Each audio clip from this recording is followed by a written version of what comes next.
بستی کو اے اللہ تو کیسے آباد کرے گا، تو مردہ انسانوں کو کیسے زندہ کرے گا، یہ میں تجھے اپنی قدرت دکھاتا ہوں۔ یہ جو گدھا ہے جو مٹ چکا ہے، اب تو اس گدھے کو آواز لگا، اس گدھے کو آواز دے، جب تو گدھے کو پکارے گا ہم اس گدھے کی ہڈیوں کو ایک جگہ جمع کریں گے۔ اب حضور علیہ السلام دیکھ ہی رہے ہیں منظر، زمین میں سے ہڈیاں نکل رہی ہے اور گدھے کا ڈھانچہ تیار ہو گیا ہے۔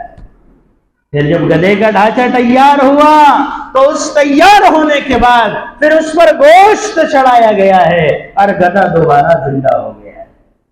جب گدھا دوبارہ زندہ ہوا تو اللہ نے کہا عزیر جیسے اس گدھے کو ہم نے دوبارہ زندہ کیا ہے، ہم اجڑی ہوئی بستی کو دوبارہ آباد کرتے ہیں، مردہ انسانوں کو دوبارہ زندہ کر دیتے ہیں۔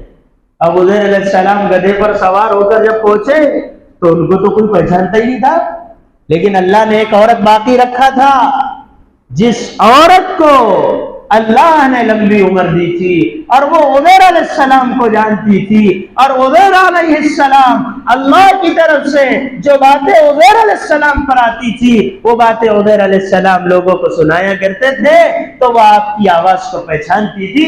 عزیر علیہ السلام کے بیٹے ہیں کہ ان کی عمر زیادہ ہو گئی، اور عزیر علیہ السلام ہے کہ ان کی عمر ابھی جس حال میں سوئے تھے 40 سال میں اسی حال میں ہے، اور زمانہ گزر گیا 100 سال کا۔ 100 سال بعد جو ان کے جوان بچے تھے وہ بھی سب بوڑھے ہو گئے، بہت سارے جتنے لوگ تھے سب مر گئے۔